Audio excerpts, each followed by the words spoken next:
जल्द इमरान खान साहब इंशाल्लाह आवाम की ताकत से एक बार फिर इसी कुर्सी पे विराजमान होगा।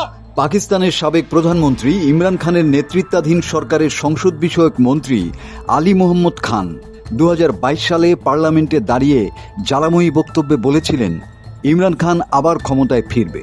তার সেই মন্তব্য কি সত্যি হতে চলেছে?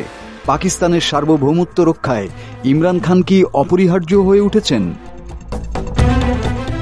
ভারত পাকিস্তান উত্তেজনা যখন তুঙ্গে, তখন পাকিস্তানের কারাবন্দী সাবেক প্রধানমন্ত্রী ইমরান খান কাশ্মীর ইস্যুতে দিলেন চাঞ্চল্যকর বার্তা।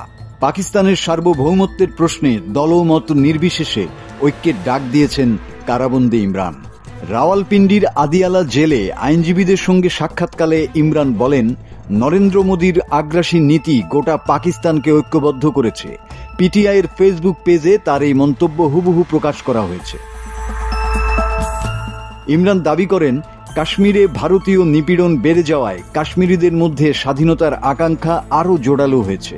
তিনি আহ্বান জানান, রাজনৈতিক মতপার্থক্য থাকলেও সার্বভৌমত্ব রক্ষায় সবাইকে এক কণ্ঠে কথা বলতে হবে। সীমান্তে গোলাগুলি, কূটনৈতিক সম্পর্ক ছিন্ন করার হুমকি এবং পাল্টাপাল্টি পারমাণবিক হুঁশিয়ারির মধ্যে এবার পাকিস্তানের জাতীয় স্বার্থে দেশটির প্রধান বিরোধী দল পাকিস্তান তেহরিকে ইনসাফ জোরালোভাবে সাবেক প্রধানমন্ত্রী ইমরান খানের মুক্তি ও সর্বদলীয় ঐক্য বৈঠকের দাবি জানিয়েছে।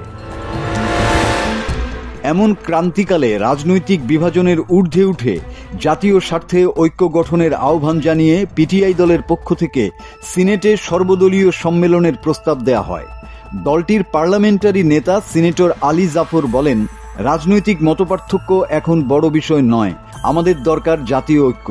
একটি সর্বদলীয় বৈঠকে ইমরান খানের অংশগ্রহণ বিশ্বকে বার্তা দেবে যে পাকিস্তান ঐক্যবদ্ধ, দৃঢ় এবং প্রস্তুত। ক্ষমতাসীন পিএমএলএন দলের সিনেটর ইরফানুল হক সিদ্দিকী পেহেলগাম হামলাকে ফলস ফ্ল্যাগ অপারেশন বলে মন্তব্য করে বলেন, যেখানে প্রতি 7 জন কাশ্মীরির বিপরীতে 1 জন করে ভারতীয় সেনা মোতায়েন, সেখানে কড়া নিরাপত্তার মধ্যে কিভাবে এমন হামলা সম্ভব? তিনি অভিযোগ করেন, এই হামলার মাধ্যমে ভারতের লক্ষ্য পাকিস্তানকে আন্তর্জাতিকভাবে হেয় করা। তবে রাজনৈতিক বিশ্লেষকরা মনে করছেন, কারাগার থেকে এমন মন্তব্য দিয়ে ইমরান খান একদিকে পাকিস্তানের অভ্যন্তরীণ সরকার বিরোধী অবস্থানকে তীব্র করছেন, অন্যদিকে কাশ্মীর ইস্যুতে জাতীয়তাবাদের মাধ্যমে জনসমর্থন পুনরুদ্ধারের কৌশল নিচ্ছেন। মাসুদ হাসান, বাংলা টিভি।